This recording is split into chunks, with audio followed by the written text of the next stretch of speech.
اللهم صل على سيدنا ومولانا محمد. اللهم صل وسلم وبارك عليه وعلى آله. نسألك يا من هو الله الذي لا إله إلا هو الرحمن الرحيم المالك القدوس السلام المؤمن المهيمن العزيز الجبار المتكبر خالق البارئ المصور الغفار القهار الوهاب الرزاق الفتاح العليم القابض الباسط الخافض الرافع المعز المذل السميع البصير الحكم العدل اللطيف الخبير العليم العظيم الغفور الشكور العلي الكبير الحفيظ قيت الحسيب الجليل الكريم الرقيب المجيب الواسع الحكيم الودود المجيد الباعث الشهيد الحق الوكيل القوي المتين الولي الحميد المحصي المبدئ المعيد المميت الحي القيوم الواجد الماجد الواحد الأحد الصمد القادر المقتدر المقدم الأخير الأول الآخر الظاهر الباطن الوالي المتعالي البر التواب المنتقم العفو رؤوف مالك الملك ذو الجلال والإكرام المقسط الجامع الغني المغني المانع الضار النافع النور الهادي البديع الباقي الوارث الرشيد الصبور الذي كمثله شيء وهو السميع البصير. اللهم صل أفضل صلاة على أسعد المخلوقات كسيدنا محمد وعلى آله وصحبه عدد معلوماتك ومداد كلماتك كلما ذكرك الذاكرون وغفل ذكر الغافلون. بسم الله الرحمن الرحيم. الحمد لله رب العالمين والصلاة والسلام على أشرف المرسلين سيدنا ومولانا محمد وعلى آله وصحبه أجمعين. قال المصنف رحمه الله تعالى ونفعنا به وبعلومه وبعلوم مشايخنا في الدارين أمين. قال في بيان فصل في بيان عدد السجادات ومحالها. أما عددها المختار الذي قاله الشافعي رحمه الله تعالى وجماهير أنها 14 سجدة، وفي الأعراف الرعد والنحل والسبحان والمريم، وفي الحج السجدتان، وفي الفرقان والنمل وألف لام حميم السجدتان، والنجم وإذا السماء انشقت وإقرأ باسم ربك الذي خلق. Faslun, pada menjelaskan tentang bilangan sajadah dan tempat-tempatnya. Jadi berapa ayat dalam Al-Quran yang kita dianjurkan untuk sujud sajadah serta tempat-tempatnya di mana-mana saja. Ini dia. yang disebutkan oleh Imam Asy-Syafi'i, Imam Nawawi rahimahullah. Amma adadaha, adapun bilangannya, adaduha, adapun bilangannya, sajadah al-mukhtar alladhi qalahu, yang terpilih, yang telah berkata oleh Imam Syafi'i rahimahullahu ta'ala dan jumhur, mayoritas dari kalangan ulama, itu 14 tempat. 14 tempat dalam Al-Quran yang ketika kita sampai kepada ayat itu, maka kita dianjurkan untuk sujud. Gitu dia. Hukum sujud kemarin sudah kita bahas. Mazhab Syafi'i menghukum sunnah, sujud tilawah ya maksudnya. Mazhab Hanafi menghukum itu wajib. Sehingga kalau ada orang membaca surah sajadah kemudian dia tidak sujud, maka dia berdosa menurut mazhabnya Imam Abi Hanifah bin Nu'man. Karena alasannya ada ayat Allah. Ayat Allah mengatakan wa iza quri'a 'alaihimul qur'anu la yasjudun. Maka hukumnya dalam mazhabnya Imam Abi Hanifah wajib. Kemudian juga hadis daripada Sayyidina Umar ibnul Khattab. Tapi dalam mazhab kita Imam Asy-Syafi'i rahimahullah, hukum sujud tilawah sunnah. Berapa bilangannya? 14 sajdatan. Ada 14 tempat dalam Al-Quran. Wa fil A'raf, ada dalam surat Al-A'raf pertama. Ada dalam surah Ar-Ra'du. Dalam surah Al-A'raf itu di akhirnya, di ujung daripada surah Al-A'raf. Kemudian dalam surah Ar-Ra'du, ya, di belakangnya juga dalam firman bil ghuduwi wal asal. Itu ada sejadah. Kemudian dalam surah An-Nahl, wa yaf'aluna ma yu'marun. Itu di situ tuh ada sajadah. Kemudian dalam wa fi Sabhan, apa di situ tuh wa yaziduhum khusyu'a. Sabhan ini surah apa? Al-Isra, surah Bani Israel.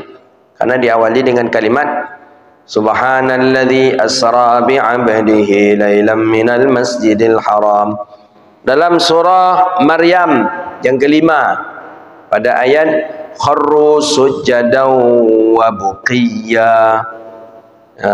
Kemudian dalam surah Al-Hajj, di surah Al-Hajj itu ada 2 sujud.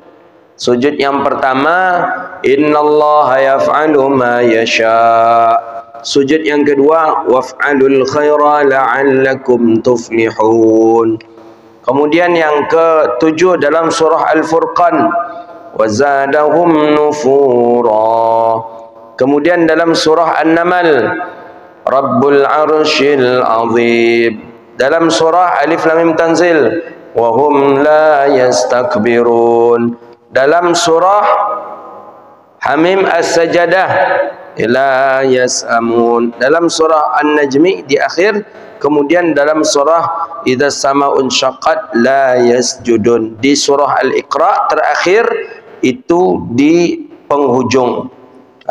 Wasjud waqtarib. Betul? Wasjud waqtarib. Gitu dia. Fa amma sajadatus sad. Nah, dalam surah As-Sad, di awal dari yang awal As-Sad, maka itu hukumnya sunnah. Fal mustahab. Falaisat min adza'imis sujud. Ingat, ini dalam mazhab kita Syafi'i. Tak boleh kita berniat untuk sujud membaca ayat itu. Ingat betul ketika kita salat subuh di hari Jumat. Biasanya setiap subuh Jumat itu kan imam membaca surah Alif Lam Mim Tanzil As-Sajadah. Kita langsung niat nanti saya akan sujud tilawah. Tak boleh. Begitu. Tak boleh. Falaisat min adza'imis sujud. Tak boleh. Jadi tak ada niat khusus untuk sujud tilawah itu, tak ada. Jadi kita niatnya niat apa? Niat salat subuh biasa saja. Usalli fardhu subhi rak'ataini mustaqbil qiblati ma'muman lillahi ta'ala. Jangan kita tambah dengan niat bahwa aku berniat untuk salat subuh ini nanti sekaligus niat sujud tilawah. Tak boleh. ay muta'akkidan annahu thabata fi sahih al-Bukhari an Ibni Abbas radhiyallahu ta'ala anhuma qala as-sad laysat min adzaimi sujud. Sad itu tidaklah daripada bercita-cita untuk sujud. Qad ra'aitun Nabi sallallahu alaihi wasallam sajada fiha, dan aku melihat Nabi sallallahu alaihi wasallam sujud fiha padanya. Nabi setiap baca surah Sad kemudian Nabi sujud. Jadi ini bagi si imam ini. Imam setiap subuh membaca Alif Lam Mim Tanzil As-Sajadah. Langsung di hati imam, imam berniat untuk sujud tilawah. Maka imam membaca ayat itu supaya nanti sujud sajadah di solat subuh. Itu tu tidak dibolehkan dalam pandangan syariat. Jadi kita ni sujudnya kenapa? Karena bacaan, bukan karena niat. Karena bacaan. Jadi pas ketika kita sampai kepada bacaan wahum la yastakbirun, ya berarti kita sujud, karena dianjurkan ketika kita baca ayat sajadah sampai kepada tahap sujud maka kita akan sujud. Itu dia. Hadza madhhabu Syafi'i wa man qalahu mithluh. Ini adalah mazhabnya Imam Syafi'i dan orang-orang yang seperti misal mazhabnya Imam Syafi'i. Jadi Imam Nawawi karena mazhab beliau mazhabnya Syafi'i, maka beliau lebih mengkedepankan pendapat mazhab Imam Syafi'i lebih awal. Wa qala Abu Hanifah, dan berpendapat Imam Abi Hanifah rahimahullahu taala, hiya 14 aidan, yang bahwa sesungguhnya sujud sajadah, ayat sajadah itu juga 14 tempat. Jadi juga 14 tempat menurut Imam Abi Hanifah bin Nu'man. Lakin asqata tsaniyah, akan tetapi gugur yang dua daripada surah Al-Hajj. Jadi menurut Imam Abi Hanifah dalam surah Haji ada 2 sujud tu tak ada tu. Tapi justru dalam surah As-Sad itu Imam Abi Hanifah menganjurkan untuk kita melaksanakan sujud tilawah. Wa an Ahmad riwayatan, Imam Ahmad ada 2 riwayat. Satu Imam Ahmad berpegang seperti Imam Syafi'i, satu lagi Imam Ahmad menambah surah As-Sad tadi. Jadi kalau masuk surah As-Sad tadi itu menjadi 15 tempat. Wa huwa qaulun Abil Abbas ibni Shuraih wa bi Ishaq al-Maruzi min ashabi Syafi'i. Dan pendapat Imam Malik itu ada 2 juga. Salah satunya pendapat Imam Malik seperti pendapat Imam Syafi'i, tapi yang lebih masyhurnya itu cuma 11 tempat saja. Jadi dalam mazhabnya Imam Malik, satu pendapat mengatakan sama jumlah bilangan seperti bilangan mazhabnya Imam Syafi'i, satu pendapat mengatakan cukup 11 tempat saja. Jadi yang tak masuk mana? Surah An-Najmi, kemudian Az-Sama'un Syaqqat, kemudian dalam surah Iqra. Dalam surah Iqra itu termasuk pendapat mazhab Imam Maliki, rupanya tak perlu sujud rupanya. Tak termasuk ayat sujud. Surah Iqra tak termasuk ayat sajadah menurut Imam Malik. Kalau menurut Imam Maliki tadi, menurut Imam Syafi'i tadi termasuk. Wa huwa qaulul qadim li Syafi'i, dan itu juga pendapat qadimnya Imam Syafi'i. Jadi waktu Imam Syafi'i mengaji di Irak, termasuk surah Iqra itu tidak termasuk bagian daripada ayat sajadah. Jadi ada orang yang ketika baca surah Iqra di penghujung dia tak sujud, bisa jadi dia berpendapat seperti pendapatnya Imam Maliki, bahwa bahwa surah Iqra itu tidak termasuk surah yang sajadah dianjurkan untuk sujud, gitu. Fasahihu maqaddamna. Tapi kata Imam Nawawi, yang benar adalah yang sudah kita jelaskan di awal. Mana yang sudah dijelaskan di awal? An-Najmi termasuk surah sajadah. Idza sama'un syaqqat termasuk surah As-Sajadah. Kemudian Iqra juga termasuk surah As-Sajadah. Wa ahadithun sahihah tadullu alaih, dan hadis-hadisnya banyak yang sahih yang menunjuki kepadanya. Jadi kesimpulan sampai situ sebentar. Mazhab Syafi'i, mazhab Hanafi, mazhab Hambali, mazhab Maliki. Syafi'i 14 tempat sajadah, menurut hadisnya sahih. Kedua, mazhabnya Imam Hanafi cuma 14 tempat sama dengan mazhab Syafi'i. Cuma bedanya di mazhab Syafi'i tidak masuk surah As-Sad, tapi dalam mazhab Hanafi masuk surah As-Sad, justru surah Al-Hajj tidak masuk. Okey. Ketiga, mazhabnya Imam Ahmad itu sama seperti mazhabnya Imam Syafi'i, dan bahkan ditambah lagi dengan masuk surah As-Sad, yaitu 15 tempat. Sedangkan mazhabnya Imam Maliki ada dua pendapat. Satu pendapat sama jumlah bilangan seperti mazhab Syafi'i 14. Yang paling masyhur dari mazhab Maliki itu cuma 11 tempat saja. 11 tempat, maka 3 dikurangi. 1 An-Najmi, 2 Idza Sama'un Saqat, yang ketiga surah Iqra. Dan itu pendapat mazhab Syafi'i yang telah berlalu. Jadi bisa saja orang yang membaca surah Iqra itu mereka tidak sujud di akhir, berkemungkinan mereka memakai pendapat Imam Maliki, ya gitu. Ya kalau nya tahu, kalau ndaknya tahu rasamu mungkin karena ya dek apa aja, mungkin karena ya enak membacanya atau apa gitu. Jadi kalau kita mengaji itu lapang, tidak ada kita salah menyalahkan kalau selagi mengaji gitu. Nak bertawassul silakan, nak tidak tak apa-apa. Yang mana ziarah kubur silakan, yang tidak tak apa-apa. Jadi kalau orang selagi dia masih mengaji, insya-Allah semakin sedikit dia menyalahkan orang. Tapi ketika dia tak mau duduk di majelis ilmu, tak mau duduk mengaji, ketika itu dia merasa dirinya saja yang benar, orang lain salah. Itu masalahnya. Maka sampaikan ke kawan-kawan kita yang tak mau mengaji, itu dia kadang cepat agak ekstrim. Radikal itu di situ nih, kita aja yang benar, orang lain salah. Tariqah kita saja yang benar, tariqah yang lain dajjal katanya. Tariqah yang hebat tu tariqahnya Muhammadi katanya. Yang lain tu tak ada itu katanya, dajjal. Itu yang tak boleh. Selagi dia membaca, selagi dia belajar, duduk di majlis ilmu, insya-Allah tasammuh, berlapang dada itu akan ada tasammuh. Kita tahu, apalagi kalau di Makkah antum salat. Kalau antum tak mengaji ketika salat di Makkah, mungkin antum berkelahi tiap saat aja sama orang. Orang Maliki, salat dalam mazhab Maliki, Allahu Akbar, tangannya sudah ke bawah, dia macam-macam ni lagi.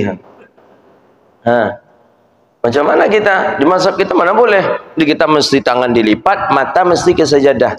Tapi mereka punya dalil juga, ada hadis juga di mereka. Iltifat itu, di kita iltifat makruh kan, iltifatnya cukup mata. Dalam mazhab Maliki itu memang iltifatnya wajah. Memang seperti ini dia. Boleh dalam mazhab kita itu kalau darurat. Tak boleh kalau tak darurat. Darurat tak apa-apa. Tapi orang tu tak biasa dia. Kadang orang lewat masuk pintu ditengok itu. Itu orang mazhab Maliki biasa itu, yang seperti itu. Tangan dah ke bawah lagi, salat macam. Bila khusyuk salat macam itu. Ada tetangga saya salat, kalau tak salah bapak tu dah meninggal dunia ni. Kalau nya salat bapak tu memang ditengoknya wajah orang, kita masbuk kan? Kita masbuk, memang ditengoknya wajah kita masbuk dah. Masih ingat lagi tu, memang ditengok bapak tu. Ya salat bapak. Kalau kita kan cukup, mungkin kalau ada perasaan nengok, mungkin mata kita kayak gini, dia nak mengikut ni. Jadi sekali saya masbuk, pas di samping dia.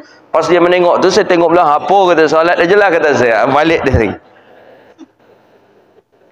Dah meninggal dia. Tapi bapak tu Masya Allah, luar biasa, ahlul masjid dia.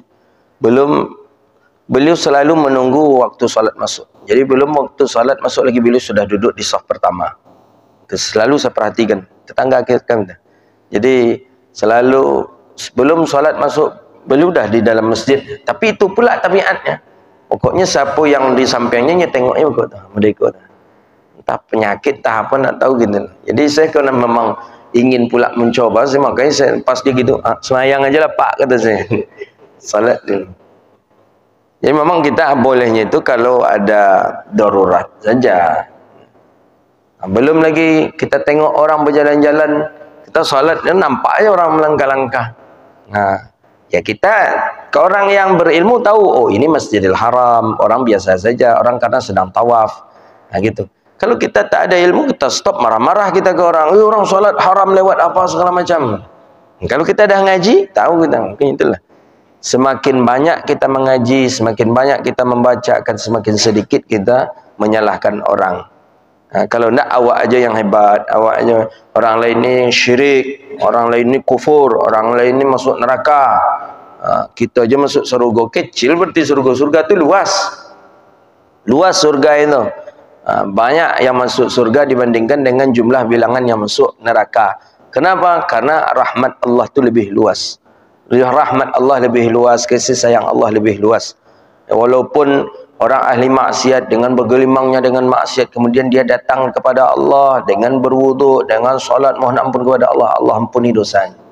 Walaupun dosa itu sebanyak buih di lautan, kata hadis Nabi dalam hadis sahih. Walaupun min adadis sama, walaupun daripada langit dipenuhi oleh dosanya, tapi dia datang kepada Allah dengan wuduk, dengan solat, munajat, mohon ampun kepada Allah, Allah mengampuni. Berarti orang tadi berpeluang masuk ke dalam surga Allah Subhanahu wa taala. Yang tidak berpeluang masuk surga Allah itu cuma satu saja. Siapa? Orang kafir. Kafir khalidina fiha abada, kekal di dalam neraka selama-lamanya. Orang muslim tak? Kita diberi peluang oleh Allah masuk surga. Walau kana asiya, walaupun dia ahli maksiat, tetap akan Allah beri peluang masuk ke dalam surga Allah Subhanahu wa taala. Maka la tai'as min rahmatillah. Tak boleh kita berputus asa daripada rahmat Allah Subhanahu wa taala.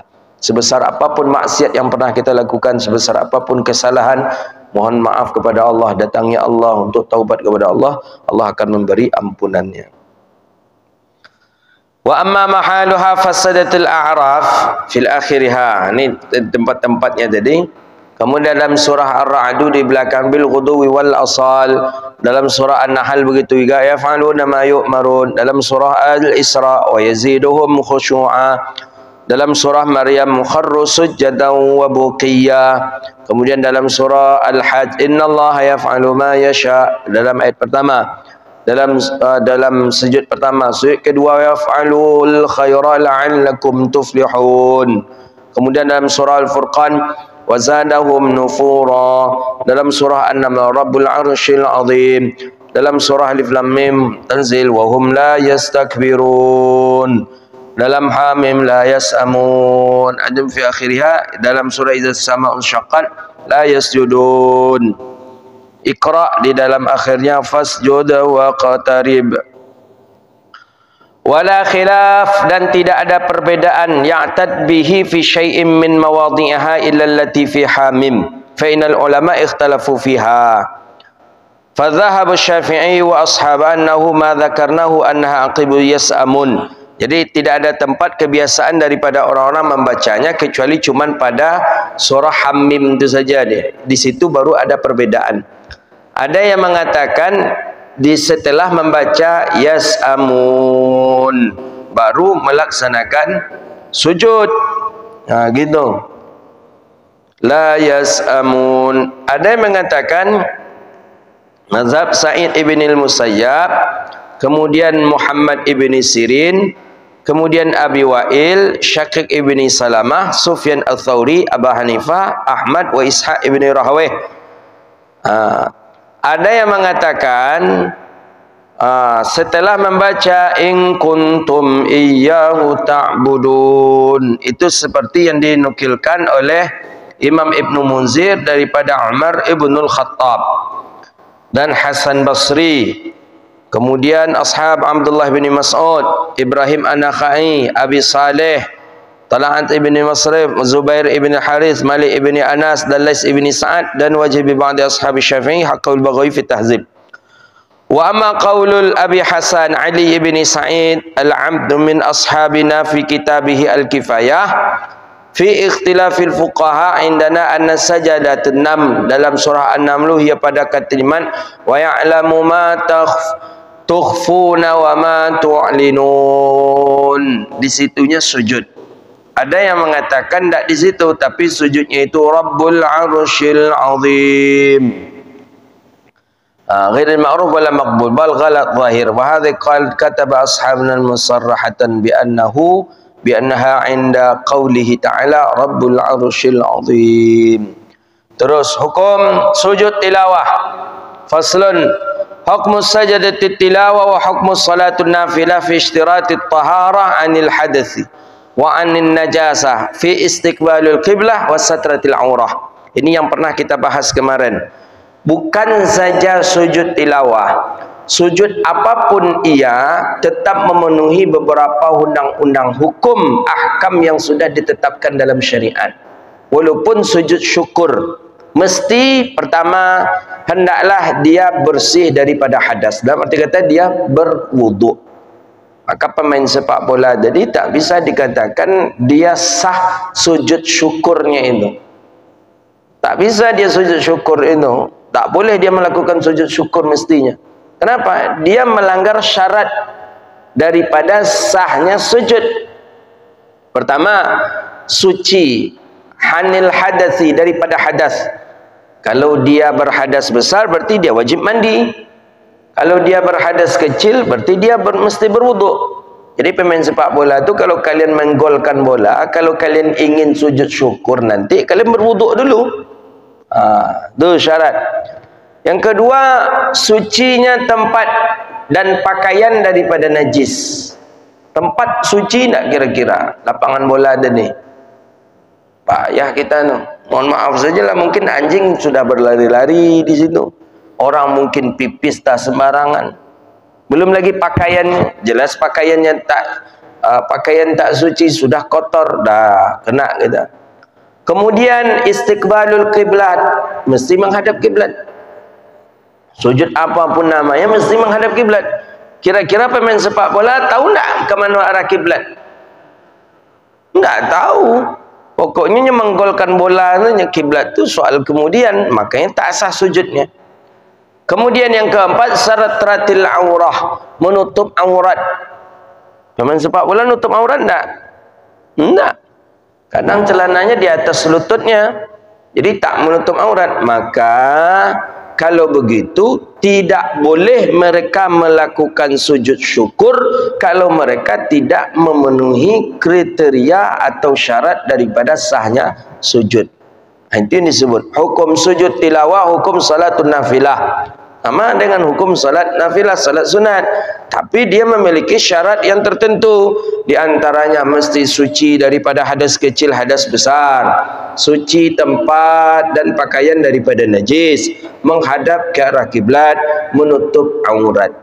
Jadi itu perlu kita sampaikan kepada pemain sepak bola. Kalau kalian menggolkan bola, usah kalian pakai sujud syukur lagi. Jangan, tak perlu. Kenapa tak perlu? Ya karena pertama, kalian tidak berwuduk. Kedua, pakaian atau tempat kalian bernajis. Ketiga, kalian tidak menghadap kiblat. Keempat, kalian tidak menutup aurat. Yang kelima, bola itu di luar banyak orang berjudi. Kalian sujud syukur kalian. Berarti syukur kita atas rela kita orang yang berjudi tadi menang. Itulah tipuan. Jadi tak usah kita. Fatahrum, maka haramlah alaman di atas orang yang apabila fi badnihi, di dalam badannya atau pada badannya, au thawbihi, atau pada pakaiannya, najasatun, itu najis, ghairu ma'fu anha, selain daripada najis yang dimaafkan. Jadi haram, tak boleh sujud kalau di badan kita ada najis, di pakaian kita ada najis yang tidak dimaafkan. Apa najis yang tak bisa dimaafkan? Kotoran, pipis, najis, macam mana cara bisa memaafkan? Tapi kalau najis yang bisa dimaafkan, apa contohnya? Tai burung bisa dimaafkan. Apa lagi? Najis yang bisa dimaafkan. Tai cicak bisa dimaafkan itu. Ya, tapi ketika dia menempel ke badan kita dan ketika kita bergerak dia tak lepas, jadi tak bisa juga untuk termasuk yang kita bisa manfaatkan. Dan di atas orang yang berhadas, kecuali apabila tayamum ia pada tempat yang boleh padanya tayamum. Jadi dia tak bersuci, tak berwuduk pula dia, maka haram untuk sujud. Pakaian tak suci, tempat tak suci, kemudian dia pun tak berwuduk, haram untuk melakukan sujud. Jadi pemain sepak bola tadi bukan pahala dapat bersujud, tapi dosa jadinya yang dapat ketika kita bersujud.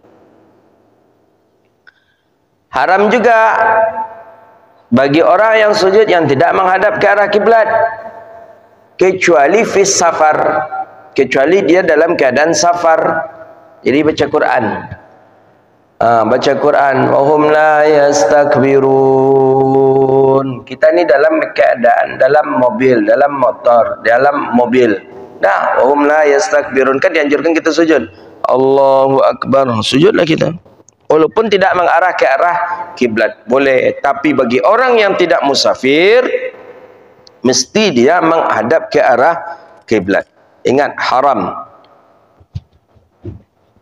Sebagaimana boleh salat sunat tidak menghadap kiblat, maka boleh pula lah sebagaimana salat sunat dalam musafir, dalam safar boleh tak menghadap kiblat, begitu jugalah dengan membaca, dengan sujud tilawah dalam safar juga dibolehkan untuk tidak menghadap kiblat. Jadi inti fasal yang kedua ni, bahawa syarat melaksanakan sujud itu ada 4. Pertama, mesti bersuci dari hadas kecil, wuduk, dari hadas besar, mandi. Kedua, mesti bersih suci tempat dan pakaian daripada najis dan kotoran. Ketiga, mesti menghadap kiblat. Keempat, mesti menutup aurat. Apabila yang 4 ini tak terpenuhi oleh seseorang, maka sujud yang ia lakukan menjadi haram. Itu kesimpulannya. Jadi boleh kita sampaikan ke orang-orang, jangan salah-salah sujud saja. Kan ada orang mendengar anaknya apa, biasanya kami mahasiswa gitu juga, kadang kita mahasiswa menunggu waktu lulus, pas nampak terpampang apa di daftar yang lulus tahun itu yang boleh balik ke Indonesia, fulan, nampak mungkin langsung aja kita sujud. Haram. Tidak menghadap kiblat, kita dalam keadaan bersuci, kemudian tidak menutup aurat, kemudian tempat lagi tidak suci, ya, tempat dan pakaian tidak suci. Hadza wabillahi at-taufiq. Kami waktu kuliah di Al-Azhar dan di Sudan, waktu yang paling menegangkan itu adalah ketika melihat natijah, namanya natijah itu nilai akhir. Kalau antum kuliah di Indonesia, nilai akhir itu kan bisa dilihat dari sistem, atau mungkin tidak pun dari sistem, kan antum ada ujian skripsi gitu. Di kami tak ada. Jadi di kami itu tuh di tingkat akhir itu, jadi nilai yang terakhir itu keluarlah nanti tingkat 4. Firqatur Rabi'ah. Jadi di tingkat yang keempat itu, Rabi'ah itu dimunculkanlah di situ. Di pertama itu nomor rokom julus. Nama rokom julus itu nama kartu tanda mahasiswa. Tengok nama, tengok di belakangnya singkat saja. Ada shot, ada mim, ada jim, ada lam, ada mim, ada jim, ada jim 2 kali. Kalau ditengok shot di belakang, itu alamat berarti setahun lagi lah mengulang di situ. Menangi. Kalau shot di belakang, shotnya berarti rasib lah. Itu setahun ngulangnya. Itu tidak ada itu. Mana yang sudah terjanjian nak menikah tahun tu batal, nak berjanji hari 7 pulang kampung batal, nak janji apa tu, makanya banyak kan kamu botak kepalanya di situ. Shot itu. Shot itu tu berarti tanda ada lebih dari 2 mata kuliah yang tak kita lulus. Shot itu setahun ngulangnya. Nak bisa di tahun itu, enggak, mesti tahun depan. Maka ada yang 8 tahun, ada yang 11 tahun, bahkan ada yang 20 tahun untuk mencari LC Labucino tanya. Ada yang sampai 24 tahun kalau tak salah saya. Itu beratnya. Jadi tengok mana yang lam, tu alhamdulillah, tu lah balik pulang tu lah bisa pesan tiket tu. Lah bisa pesan tiket lah bisa di WA calon mentua tu, alhamdulillah. Alhamdulillah Bu, kami lulus ya kan. Kalau mem, alhamdulillah. Kalau jim-jim, jidan, alhamdulillah. Kalau jim aja, alhamdulillah. Pokoknya jangan shot di belakang. Kalau shot di belakang tu alamat kapal karam itu, tak ada itu. Alhamdulillah. Alhamdulillah. Saya dulu memang takut juga saya dapat shot tu. Cuma menengok natijah itu, oh ya Allah. Tengok kawan setelah tengok tu menangis, tengok kawan menangis, cuma aku kawan kau. Dan mau diapalah gak agaknya tengok. Alhamdulillah. Alhamdulillah nak pernah dapat shot itu ketika kuliah, alhamdulillah. Tak pernah. Tapi mungkin saya termasuk orang yang mudah berputus asa mungkin dalam studi, maka Allah tak mengasih itu ke saya. Saya mudah dalam berputus asa dalam studi. Jadi ya Allah tu kan tahu kan. La yukallifullahu nafsan illa wus'aha. Kalau saya bisa rasib, mungkin ni anak ni stres ni katanya. Nanti stres dia bisa terjun ke sungai Nil nanti ni katanya. Jadi Allah Ta'ala biarlah kasihlah dia lulus. Lulus alhamdulillah setiap tahun. Alhamdulillah tak ada bawa mata kuliah. Alhamdulillah tak ada. Di Sudan pun macam tu, alhamdulillah. Sudan daftar S2 macam tu juga, macam di Azhar juga. Tengok lagi tengok. Di Sudan kami tak banyak orang Indonesia, tak banyak. Paling berapa ya? Dari Sumatera, saya, Riau, Aceh bertiga kami. Ada dari Sumbar satu. Nah, kita tengok mataku apa tadi? Shot, kawan tadi ada shot balik ni. Tapi dia untung dia beasiswa apa? Beasiswa dari daerah dia, enak dia. Jadi kalau shot itu tu rasib namanya. Itu apalagi kalau ditulisnya itu mangkul bimaddatain katanya, berarti ada 2 mata kuliah lagi yang harus kita selesaikan. Tapi insyaallah mujahadahnya luar biasa di Al-Azhar. Cobalah kalau tak bisa antum mencoba, anak-anak antum nanti coba nanti kuliah di Al-Azhar. Alhamdulillah Al-Azhar sampai hari ini masih dijaga oleh Allah dengan akidah Ahlus Sunnah wal Jamaah. Tak bisa masuk, paham liberal tak bisa, Wahabi Salafi tak bisa masuk, Syiah apalagi tak bisa masuk. Masih komitmen dengan akidah Ahlus Sunnah wal Jamaah. Hadza wabillahi at-taufiq, wallahu a'lam.